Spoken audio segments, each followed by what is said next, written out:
who fights for love and for justice. I am Sailor Moon. And now, in the name of the moon, I'll punish you. I knew it!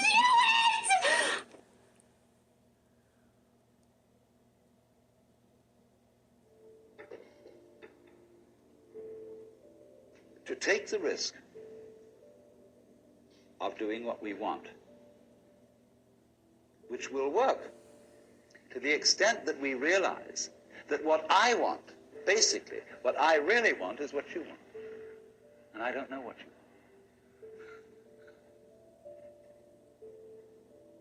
It surprised me.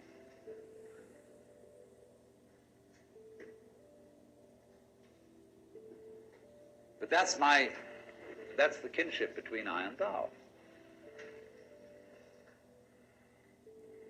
So when I ask, I go right down to the question, which we started with. What do I want?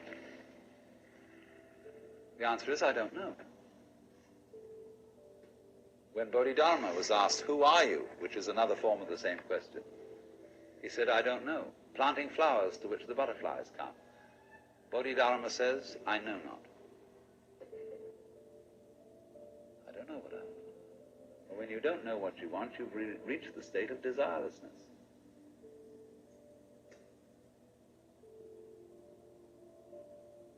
When you really don't know. You see, there's a beginning stage of not knowing, and there's an ending stage of not knowing. In the beginning stage, you don't know what you want because you haven't thought about it, or you've only thought superficially.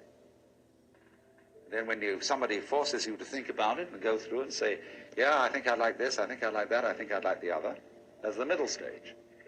Then you get beyond that. Say, is that what I really want?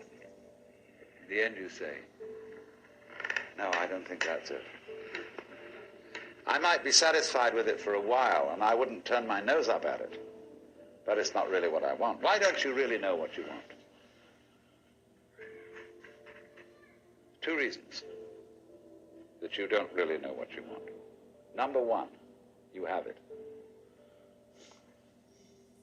Number two, you don't know yourself, because you never can. The Godhead is never an object of its own knowledge. Just as a knife doesn't cut itself, fire doesn't burn itself, light doesn't illumine itself. It's always an endless mystery to itself. I don't know. And this I don't know, uttered in the infinite interior of the spirit,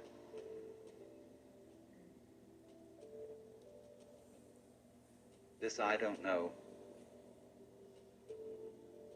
is the same thing as I love, I let go, I don't try to force or control. It's the same thing as humility.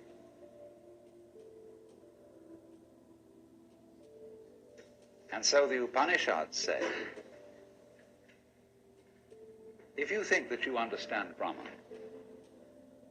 you do not understand, and you have yet to be instructed further. If you know that you do not understand, then you truly understand.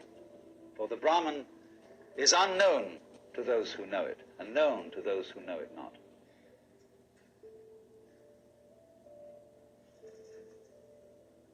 And the principle is that any time you, as it were, voluntarily let up control, in other words, cease to cling to yourself, you have an access of power.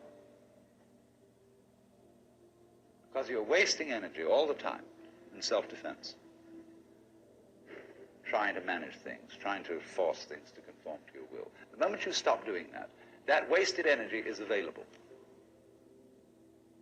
Therefore, you are, in that sense, having that energy available, you are one with the divine principle. You have the energy.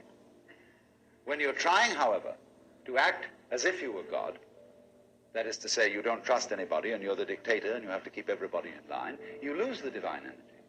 Because what you're doing is simply defending yourself.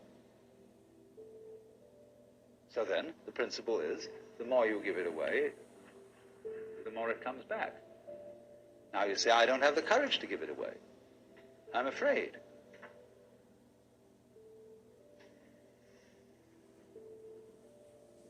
And you can only overcome that by realizing you better give it away because there's no way of holding on to it.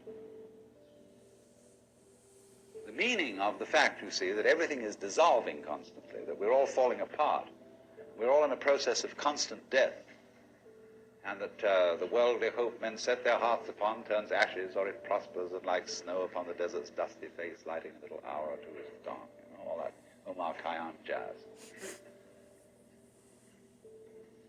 You know, the cloud-capped towers, the gorgeous palaces, the great globe itself, I, all which it inherits, shall dissolve, like this insubstantial pageant faded, leave not a rack behind. All falling apart. Everything is. That's the great assistance to you. See, that fact that everything is in decay is your helper. That is allowing you that you don't have to let go because there's nothing to hold on to. It's achieved for you, in other words, by the process of nature. So once you see that you just don't have a prayer, and it's all washed up, and that you will vanish and leave not a rack behind, and you really get with that, suddenly you find you have the power, this enormous access of energy.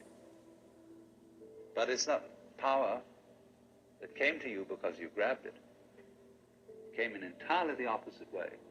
The power that comes to you in that opposite way is power with which you can be trusted. This tape will self-destruct in 5 seconds. Good luck, Jim. I'll be back.